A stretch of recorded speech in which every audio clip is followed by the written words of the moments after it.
With each passing day, the Sushant Singh Rajput death case is getting murkier and more skeletons are tumbling out of the closet. Welcome to Dialogue at Nation Next. I'm Radhika Dhawad and I'm joined by the former assistant of Sushant, Ankit Acharya, who's going to give more insights about the late actor. I also want to tell you that Ankit has said that since the time he's made public statements, he has been receiving death calls. Welcome, Ankit. No sir. Ankit, सबसे पहले तो बताइए कि आप कितने सालों तक सुशांत उनके साथ जुड़े थे? मैं 2017 जुलाई से लेकर 2019 जुलाई तक मैं था उनके साथ। अच्छा, और तब किस तरीके का उनकी पर्सनालिटी थी या उनका बिहेवियर था या उनका फ्रेम ऑफ माइंड था?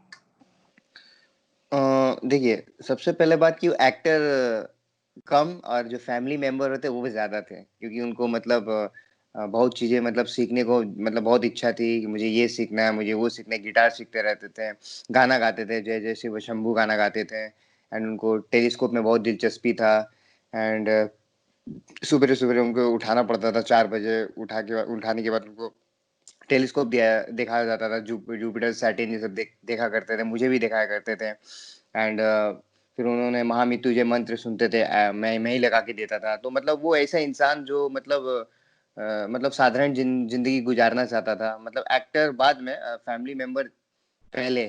तो वैसा ज़िंदगी बहुत खुश, मतलब पॉज़िटिव टाइप के भैया थे। मतलब मुझे छोटा भाई और वो बड़े भाई, मैं बड़े भाई बोलता था, वो मुझे छोटे भाई बोलते थे। तो ऐसा मतलब मुझे भी फैमिली मेंबर का हिस्सा बना लिए थे, ऐसे थे।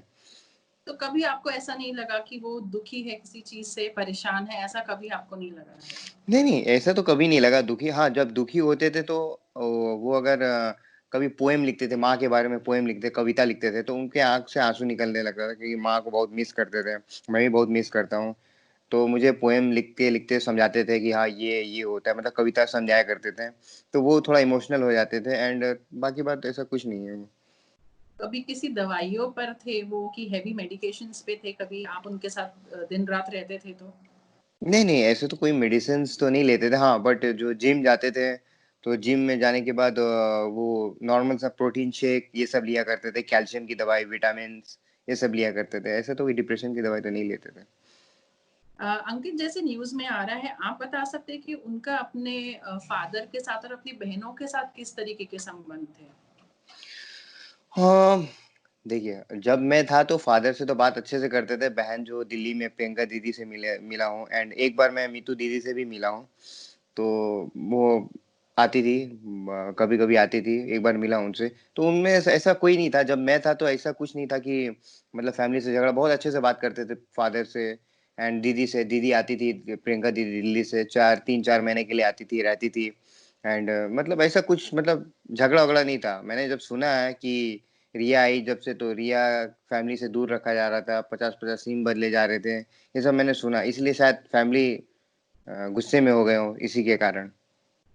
बट आप जब वहाँ पे थे तो फाइनेंसेस कौन हैंडल करता था? सुशांत खुद फाइनेंसेस हैंडल करते थे उनके? नहीं, सुशांत भैया तो नहीं करते थे। उनके एक मैं नाम तो नहीं लूँगा उनका, तो बहुत पहले थे वो। वो अकाउंटेंट देखते थे। भैया की जितनी भी सारी गुड्स, जो भी टी-शर्ट, कपड़े, मेकअप जिसमें कॉस्मेटिक होते थे, सब वही देखते थे। फाइनेंशियल जितना है, सैलरी-वैलरी सब वही देखते थे। तो ऐसा कुछ नहीं था उस समय। अंकित, आप काफ़ी ऐसे लोगों को जानते हो जो शायद वहाँ पे भी थे उस दिन जब 14 जून को वो हादसा हुआ, तो उस आपके हिसाब से क्या हुआ था वहाँ पे? क्योंकि सुशांत सिंह के बारे में कहा जा रहा था कि उन्होंने ऑफ कोर्स कि उन्होंने पंखे पे लटक लटक के अपनी जान दे दी, पर वहाँ पे कोई स्टूल क्या बरामद हुआ वहाँ पे या कुछ ऐसी कोई चीज़ जिसके थ्रू उन्होंने हेल्प लेके अपने आप को फांसी लगाई? क्या ऐसी कोई चीज़ मिली है? आपको लगता है कि थी वहाँ पे? देखिए, सबसे पहले चीज़ तो जब मैं 14 जून को तो मैं अपने रूम पे था। तो मैं उनकी ही फ़िल्म देख रहा था 2 बजे, सोन चिड़ैया बोल के मैं वो उनके मतलब मूवी देख रहा था। तो अचानक से मुझे एसएमएस आया कि सुशांत ने सुसाइड कर लिया। तो एक मैसेज आया, तो मैंने तुरंत न्यूज़ खोल के देखा कि सब उनके ही ब्रेकिंग न्यूज़ चल रहा है। तो मैंने तुरंत कपड़ा चेंज करके फिर निकला, मैं उनके बैंक अमाउंट जो बांद्रा के घर थे, उनके मैं निकला उधर। देख रहा था कि और मैं घबरा गया था देख के कि मीडिया लोग पूरा वहाँ पर भीड़ है उनका, तो मैं उधर उनके मतलब बंगले पे नहीं गया था। मैं बाहर से देख-देख के मतलब मुझे रोना आ रहा था। तो ऐसा आदमी, मैंने सोचा कि ऐसा आदमी जो सुसाइड के लिए रोकता था एंड दूसरों को ऐसा करने मना करता था, तो आपने ऐसे क्यों कर लिए? ऐसा पॉजिटिव इंसान आदमी ऐसे सुसाइड क्यों कर सकता है? तो मैंने सोचा नहीं, ये तो कुछ गड़बड़ी है, मर्डर ही है। तो मैंने खूब रोया बिल्डिंग को देख-देख के उनको। तो फिर वहाँ 1 घंटा मैं बैठा, तो फिर मैं निकल गया वहाँ से। तो फिर मैं उस दिन 2 दिन तक मैंने खाना भी नहीं खाया, मतलब अजीब-अजीब फीलिंग आ रहा था मुझे। अब ये बताइए कि जब वो फांसी पे लटके थे, तो जो उनका जो स्टाफ था, उनका मतलब हाथ लगाने का अधिकार नहीं है उनको। जब तक पुलिस नहीं आ जाती, तब उनको हाथ लगाने का अधिकार नहीं है उनको। तो आपने हाथ क्यों लगाया? अब तो प्रूफ भी तो गायब कर दिए ना। जब जी। वो पुलिस आती तब इसमें स्टेटमेंट ले लेती कि हाँ, ये मतलब फांसी से लटका हुआ है। देखिए उनके जो गले पे निशान है वो ग्रीन कपड़े का तो नहीं हो सकता एंड रस्सी का भी हो नहीं सकता। वो उनके जो प्रिय जो डॉग है फज, उनका बेल्ट जो है, क्योंकि मैं भी फज को घुमाने जाता था एंड उसकी मतलब फज का जो बेल्ट है वो भी धो देता था। तो वो मैं मतलब मेरे पास एक 2-3 फोटोग्राफ्स है डेड बॉडी के, भैया के। तो मैं भी अपनी तरफ से इन्वेस्टिगेशन कर रहा हूँ। तो उनका जो गला पे जो वो था निशान, मतलब गले पे जो निशान था, तो वो जो मार्क है एकदम बेल्ट के ही ठीक एकदम शेप में लग रहा है एंड उनका जो बक्कल का निशान है बगल में, वो भी बक्कल का निशान लग रहा है वो। तो ऐसे अंदाजा मान लीजिए। एंड अब वो बोल रहे हैं कि दरवाजा लॉक करके मतलब भीतर में वो किए, तो लॉक तो कभी ज़िंदगी में नहीं करते थे वो। जब से मैं हूँ तो लॉक कभी नहीं, उनके साथ मैं सोता था, तो वो लॉक कभी करते ही नहीं थे बंद रूम, ये है। पर अंकित, क्या उस वक़्त पे जो लोग मौजूद थे, आपने उनसे कभी बातचीत की इस बारे में भी कि मुझे लगता है कि वो सुसाइड नहीं कर सकते हैं और शायद कोई और वजह है? क्या कभी आपने उन लोगों से बात करने की कोशिश की, जो नहीं, नहीं उस ऐसे वक़्त पे मौजूद थे? नहीं, नहीं स्टाफ से तो बात नहीं करने की कोशिश की, मैं किया ही नहीं मैं उनसे, मैं क्यों करूँ? बस मैंने किया नहीं, बट मुझे बुरा लगा ये सब। जो घर पे जो लोग थे, बात बताइए कि 14 जून को 10 बजे से लेकर 2 बजे तक उन्होंने सुशांत भैया के पास गया ही नहीं। मैं रहता तो मैं 15-15 मिनट में जाके मैं पूछता। जब मैं था तो 15-15 मिनट में जाके मैं उनको पूछता रहता था दरवाज़ा खोल के, क्या है, क्या नहीं, आपको क्या प्रॉब्लम है, क्या चाहिए, बुक्स चाहिए, क्या पढ़ना है, गेम खेलना है, मैं ही सब मूवी-वूवी लगा के देता था। तो उन्होंने क्यों ऐसा नहीं किया कि जाके एक बार चेक करें? चलो रूम लॉक था तो दरवाज़ा तो तोड़ देना चाहिए था। वो भी दरवाज़ा भी नहीं तोड़े। क्यों आपको ज़रूरत है कि चाबी को बुला के लेके आने के लिए होगी? तब तक दरवाज़ा तोड़ देते। दरवाज़ा भले लग भी जाता, नहीं न्यू लग जाता, बट आदमी की जान तो बच जाती। ऐसा क्यों नहीं किया उन्होंने? पर ये कहा जा रहा है कि जो ताला तोड़ने वालों को जिन्हें बुलाया था, उन्हें ढूंढने के लिए काफी रिपोर्टर्स गए थे, तो वो जो डिस्क्रिप्शन दिया था उस हिसाब से तो वहां कोई भी नहीं था। क्या आपको लगता है कि क्या हुआ होगा? क्योंकि ताला बनाने वाला, ताला तोड़ने वाला एक जगह उनकी फिक्स्ड होती है, राइट? हाँ, तो उसके जी। बावजूद वो वहां नहीं थे और आसपास के जो थे लोग, उन्होंने कहा कि यहाँ ऐसा कोई नहीं रहता है ताला तोड़ने वाला, जो आप बात कर रहे हैं। अब ये भी हो सकता है उनको पैसे देके गायब भी कर दिया हो, दूसरी जगह भेज दिया हो, ये भी हो सकता है। बट वो कोई बात नहीं, सीबीआई यहाँ से मालूम चल जाएगी। सीबीआई होनी चाहिए, वो तो मालूम कर लेंगे सीबीआई लोग। अंकित, उस बिल्डिंग में क्या सीसीटीवी कैमरास लगे थे, सुशांत की बिल्डिंग में? हाँ, ऑफ कोर्स वो तो लगे थे, बट मैं बंगले पे तो उनका जो बिल्डिंग थे, उनके तो बिल्डिंग पे तो मैं गया ही नहीं कभी। वो तो न्यू लिए हुए थे। तो जो सीसीटीवी कैमरा तो वो तो थे, बट जो ये मेरा डाउट है कि 14 जून को रात को सीसीटीवी सुन रहे थे कि कैमरा ऑफ था, तो ऑफ क्यों था? या तो ऑन था तो उनका जो मतलब पेन ड्राइव है वो निकाल दिया गया सबूत मिटाने के लिए। ऐसा क्यों? मतलब वो मुझे डाउट हो रहा है, क्वेश्चन आ रहा है क्यों ऐसा हुआ? आपका डिसएसोसिएशन कैसे हुआ? मतलब आप सुशांत के साथ काम करते थे, तो फिर आपने काम क्यों छोड़ा? क्या आपको मना किया था आने के लिए? देखिए, मैं तो काम तो छोड़ा नहीं। जब मैं भैया से छुट्टी लेके गया था, सुशांत भैया से छुट्टी लेके गया था, तो मुझे लेट हो गया आने में। तो तब तक वो कहाँ ट्रिप पे चले गए थे। जब मैं आया तो उनके जो स्टाफ थे, न्यू स्टाफ, तो वो नीचे आए थे, तो उनसे बात किया मैंने। तो उन्होंने बोला कि मैडम ने न्यू स्टाफ हायर किया है, पुरानों को सबको निकाल दिया। मैंने क्यों? मुझे तो भैया ने बताया नहीं। तो नहीं, आप सुशांत सर आएँगे या मैडम आएँगे, उनसे पूछ लेना। अब मुझे मालूम नहीं कौन मैडम है।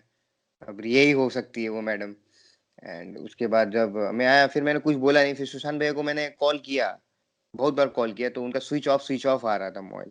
मैं 2 नंबर भी है उनके पास, अभी भी नंबर है मेरे पास, तो स्विच ऑफ आ रहा था। तो फिर मैंने कुछ बोला नहीं, मैं वहाँ से निकल गया। फिर मैंने गया थोड़ा अक्टूबर में गया फिर मैं। अक्टूबर में मतलब सुशांत भैया तब तक आ चुके थे कहीं बाहर से, तो वो कहीं बाहर से मतलब बाहर गए थे गाड़ी लेके, तो उनकी बिल्डिंग पे ही मैं खड़ा था। तो वो मुझे आते हुए देख लिए, तो वो बोले कि क्या हुआ अंकित, मुझे बुलाया है? तो फिर मैंने कहा सैलरी है। मैं भी थोड़ा गुस्सा में था। तो फिर मैंने पूछा सुशांत भैया मुझे काम से क्यों निकाला गया? तो फिर मैंने कुछ बोले नहीं, एकदम डिप्रेस टाइप में कुछ वो जवाब ही नहीं दिए। तो उन्होंने मुझे सैलरी का वो किया। तो जब मैं वो देखा उनका चेहरा कि पहले जो सुशांत हुँ, सिंह राजपूत जो भैया थे, वो हंसता खेलता चेहरा, अभी हुँ। वो क्या डाउन कैसे हो गए, वो चेहरा उनका डल कैसे हो गया। तो मैं सोचूं, मेरा रिस्पॉन्सिबिलिटी है जाके मैं एक बार पूछूं कि स्वयं भाई आपको क्या प्रॉब्लम है, कुछ हेल्प कर सकता हूँ क्या? तो फिर मैंने वो पूछा नहीं, क्योंकि मेरे दिमाग में आ गया अभी न्यू स्टाफ है, वो जाने नहीं देंगे उधर। तो मैंने छोड़ दिया, कुछ बोला नहीं। फिर मैंने अप्रैल 2020 को, अपने अप्रैल बोल रहे हैं, फरवरी को मैंने कॉल भी किया था उनको, कुछ हुँ। मतलब पूछने के लिए कि भैया मैं आऊँ, कोई प्रॉब्लम है आपको? बट उनका फोन स्विच ऑफ आ रहा था। उसके बाद आपने फ़रवरी के बाद आपने उनसे बात करने की कोशिश की जब उनका फ़ोन स्विच ऑफ था? नहीं नहीं, तब नहीं कोशिश की मैंने।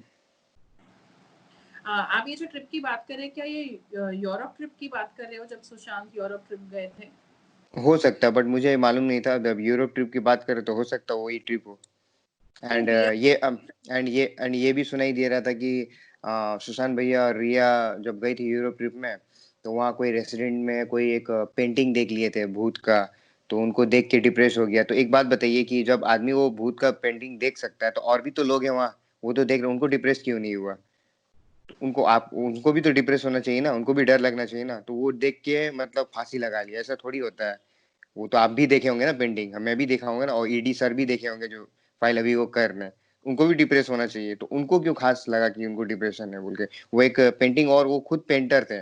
वो रुद्र भगवान के वो पेंटिंग बनाया करते थे, स्केच में जब भी कोई भी टूर में जाता था उनके लिए, तो मैं उनको बैग में रख के ले जाता था, क्योंकि स्केच उनको बनाना ही चाहिए। मतलब बनाना ही होता है, रुद्र अवतार के बनाते रहते थे, और भी कुछ भी पेंटिंग बनाते रहते थे। तो ऐसा खास क्या लगा उन पे, वही मुझे समझ में नहीं आ रहा। तो आपकी कभी रिया से बातचीत हुई है? नहीं नहीं, उनसे तो बातचीत हुई नहीं मुझसे, ना आमना क्या सामना भी बाकी नहीं हुआ। अच्छा, तो रिया के साथ बिकॉज़ सुशांत ज़्यादा वक़्त स्पेंड करते थे, तो क्या बाकी लोगों की जो बातचीत होती थी, कभी आपको पता चला है कि रिया के बारे में क्या ओपिनियन है बाकी स्टाफ का? कभी आपको पता चलता था? नहीं नहीं, ये सब तो नहीं मालूम। जब सुशांत भाई का जब डेथ हुआ, तब न्यूज में ऐसे ऐसे आया, तो मुझे मालूम चला कि हाँ ऐसे ऐसा बात है। अंकित, एक पार्टी के बारे में बात हो रही थी कि एक पार्टी हुई थी और जो दिशा सालिया ने उनके बारे में भी बात हुई थी, तो क्या आपको लगता है कि कितनी सच्चाई है इन सब बातों में? अब ये तो मुझे मालूम है, दिशा दिशा सलियान के बारे में तो मुझे मालूम नहीं क्या है उनका, क्या है। बट मैं अपने भैया के लिए लड़ रहा हूँ, भैया के लिए इंसाफ दिलाना चाहता हूँ, उनकी फैमिली को इंसाफ दिलाना चाहता हूँ, उनके साथ लड़ रहा हूँ। और दिशा सलियान के साथ कोई कनेक्शन नहीं है मेरा। ये जो 50 सिम कार्ड्स चेंज करने की बात हुई थी, तो क्या आप जब थे तब भी कोई सिम कार्ड्स चेंज हुए थे कि ये खबरें बाद में ही आ रही हैं? नहीं नहीं नहीं नहीं, ये कभी कभी भी सिम कार्ड चेंज कभी करते ही नहीं थे, क्योंकि फैमिली से उनका, क्योंकि वो सिम कार्ड जो होते थे, क्योंकि डायरेक्टर के पास, प्रोड्यूसर के पास ये सब कॉल आते रहते थे फिल्म के लिए, जी, मीटिंग के लिए। एंड फैमिली से भी बात होती है, तो क्यों सिम कार्ड जी। चेंज करेंगे वो? तो ऐसा हुआ नहीं मेरे समय में। क्या लगता है आपको कि ये पिछले 1 साल में उनके साथ ऐसा क्या हुआ होगा? क्या उनको मानसिक परेशानियाँ या बदलाव आए होंगे जिसकी वज़ह से वो उदास रहने लग गए?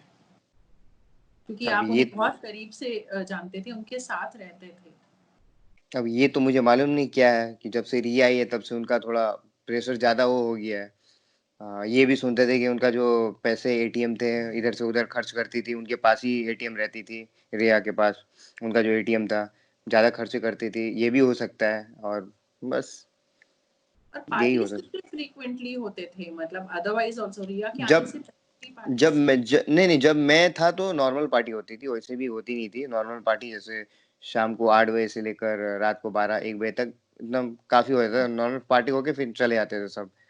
तो फिर मैं भी सो जाता था भैया के बगल में। फिर उनको मैं, जब जिस दिन पार्टी होती थी उस दिन 4 बजे नहीं उठते थे, उस दिन 7-8 बजे उठते थे, क्योंकि ड्रिंक करके रहते थे इसीलिए। हुँ। तो वैसा नहीं होता, जब पार्टी नहीं होती थी तब 4 बजे उनको उठाता था, क्योंकि टेलीस्कोप देखना था उनको, ये सब होता था। तो बस।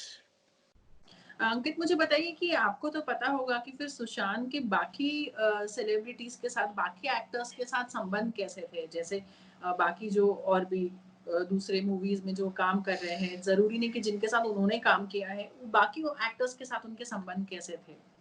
नहीं, नहीं, ठीक-ठाक थे, वैसे कोई मतलब मतलब झगड़ा-वगड़ा ये सब तो नहीं करते थे सुशांत भैया। मतलब जब मैं था तो एक्टर्स आते थे, बातचीत होता था, उनके बाद मीटिंग-वीटिंग ऐसे होते रहते थे। ऐसा कोई झगड़ा कुछ नहीं था, मतलब सब ठीक था सुशांत भैया के साथ। और मूवीज़ वगैरह भी उनको स्क्रिप्ट्स भी मिल काफ़ी रहे सारे मिल रहे थे हैं। मिल रही थी, ऐसा कोई बात नहीं है, नहीं मिल रही थी, मिल रही थी उनको। अंकित, एक डायरी थी सुशांत की जिसमें वो अपना सब लिखा करते थे, तो उसके कुछ पेजेज़ गायब थे, तो उसके बारे में क्या आपको कुछ जानकारी है? देखिए, एक बात बताता हूँ, जब मैं सुशांत भैया के पास था, तो सुशांत भैया डायरी लिखते थे, वो तो मुझे ही मालूम है। उनको डायरी बना के देने वाला मैं ही इंसान हूँ, ठीक है? उनको जो ब्लैक एक डायरी थी, ब्लैक उनको मतलब एक कवर होता था एक ब्लैक का, ब्लैक कवर होके उनके ऊपर एक नीचे साइड में नाम होता था कि ये पार्ट इसमें है, मतलब कविता के डायरी इधर है एंड और भी फ़िल्म स्क्रिप्ट के डायरी इधर है, सब वो लिखा रहता था। एंड वो क्या करते थे कि कविता लिखते थे, अपनी ड्रीम्स लिखते थे, ड्रीम में उनको फार्मिंग करना पसंद था, कृषि करना पसंद था एंड उनको मून में जाने का बहुत ड्रीम था, हॉलीवुड में जाने के लिए उनका ड्रीम था, बच्चों को पढ़ाने के लिए बहुत ड्रीम था, उनको मतलब हेल्प करने के लिए, जितने भी गरीब हैं उनको भी हेल्प करने का बहुत ड्रीम था, ये सब था बहुत सारा, वो सब लिखते रहते थे। एंड जो अगले जो शेड्यूल है, जैसे मतलब जैसे कल क्या शूटिंग है, कल क्या मीटिंग है, वो सब नोट करके रखते थे। इतने बजे इतना हमको मेरा जाना है, हमको ये सब शेड्यूल मीटिंग करके रखते थे। एंड फ्यूचर में क्या-क्या करना है, वो भी नोट करके रखते थे, मेन-मेन इम्पोर्टेंट। एंड जब उनका पेज कुछ फट जाता था, तो फिर उनको तो ख्याल नहीं है, उनको याद नहीं है कि क्या लिखे हैं। तो फिर मैं जब उनका जब पेज फट जाता, तो मैं सँभाल के रख देता, फिर बाद में मैं दिखा देता कि सुशांत भैया ये आपका पेज फटा हुआ है। ये आपका इम्पोर्टेंट ज़ोन है, तो वो खुश हो जाते क्योंकि उनको याद नहीं रहता ना कि मैंने ये लिखा है, तो उनको वो करना ही है। तो फिर मैंने वो वो समा कभी से पेज नहीं निकालते थे। नहीं, पेज नहीं निकालते थे वो। कभी फाड़ के फेंकते ही नहीं थे वो। अपने से फट जाता था, तो फिर हुँ। मैंने वो निकाल के फिर अपने सुशांत भाई के बैग पे रख देते थे, तो वो निकाल के वो पढ़ के फिर वो यूज़ करते थे, ऐसा है। तो इनके फ्लैटमेट संदीप पिठानी से कभी आपकी बातचीत हुई है, मुलाकात? नहीं, नहीं, सिद्धार्थ पिठानी किसी से बात नहीं, जो न्यू-न्यू है उस किसी से बात नहीं हुई मुझे। क्या लगता है आपको ये लोग कब आए? मतलब आपके जाने के बाद आए इन्हें किसने लाया इन्हें यहाँ पे? नहीं, नहीं, मेरे जाने के बाद ही सबको हायर किया गया है। उसके बाद तो मैं देखा ही नहीं उन लोगों के सिद्धार्थ पिठानी आ रहा है, सैमुअल मिरांडा ऐसे तो सुशांत भैया के डेथ होने के बाद ही मुझको मालूम चला कि ये सब है इन लोग। बट मुझे मालूम नहीं था ये सब है कि नहीं। क्या कभी आपको ऐसा लगा कि सुशांत ने कभी कहा है कि कभी कोई पैसों की प्रॉब्लम है या किसी और चिंता है उन्हें या पिता के साथ कभी कोई विवाद हो गया, कभी ऐसा कुछ हुआ है? बहनों के साथ कोई इश्यूज़? कभी कुछ नहीं हुआ, नहीं, एवरीथिंग नहीं वाज़ ऐसा नॉर्मल। नॉर्मल है ना, पॉजिटिव्स है। जब मैं था तो सुशांत भैया फादर से बात करते थे, बहन से बात करते थे, उनकी जो प्रियंका दीदी है दिल्ली में रहती थी, उनसे बात होता था, वो आते थे 4-5 महीने के लिए रहते थे। एक सुशांत भैया को और अच्छा लगता था कि हाँ, चलो मेरी फैमिली आ गई है, दीदी आ गई, उनसे बात करते, जीजा भी ओपी भैया जो थे, उनके जीजा जी थे, वो बात करते थे। तो मतलब एक खुश हो जाता था, एक खुश परिवार जैसा, पॉजिटिव परिवार जैसा हो जाते थे, मतलब कि हाँ, चलो आया है कोई। अब ये सुन रहे हैं कि अब जब से रिया आई है, तब से वो फिर सिम कार्ड चेंज हो रहे हैं, फैमिली लोग से दूर रखा जा रहा है, तो इसीलिए शायद उनके फैमिली उनके ऊपर गुस्से थे। ये भी हो सकता है, क्योंकि मैं अभी दावा वो उनका कर रहा हूँ कि हाँ, नंबर ये है। ब्लॉक, खबरें बाहर आ रही थी कि सुशांत इनका नंबर, इन्होंने कुछ लोगों का नंबर ब्लॉक करके रखा था, इसलिए घर वाले बात नहीं कर पा रहे थे, ऐसी भी खबरें बाहर आई थी। हाँ, वही वही बात बता रहा हूँ, जब से रिया ज़िंदगी में आई है, तब से उनका फैमिली से दूर रखा जा रहा था, सिम कार्ड चेंज करी जा रही थी, तो उनका फैमिली जो जो नंबर है, तो उन्हीं नंबर से कॉल करेंगे ना, तो फिर वो हम्म। लग नहीं रहा था, तो इसीलिए उनके ऊपर गुस्सा थे कि क्यों, क्या हो गया? तब वो उनकी फैमिली समझ गई कि हाँ, रिया आई है, तो रिया ही कुछ कर रही है, तो ये सब यही है, मैंने सुना है ये सब बात। अंकित, आप बाहर आके अभी स्टेटमेंट्स दे रहे हैं, आप बता रहे हैं कि इसमें क्या गलत हुआ होगा, तो आपके जान को भी अभी फिलहाल खतरा है, आप कुछ उसके बारे में बता सकते हैं?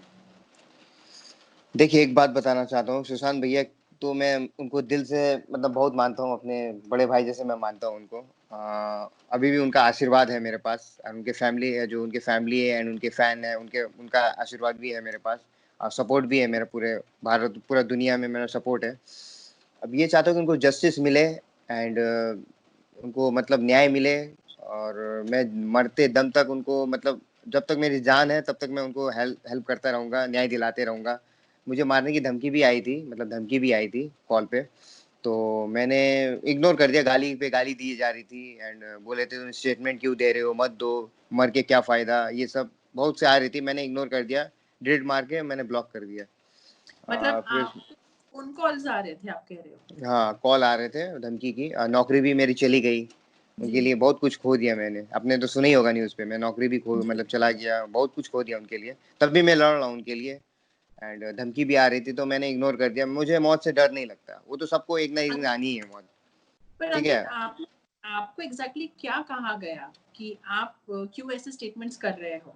हाँ, क्यों कर रहे हो? गाली पे गाली दी जा रही थी, तो फिर बोल रहे थे ऐसा मत करो।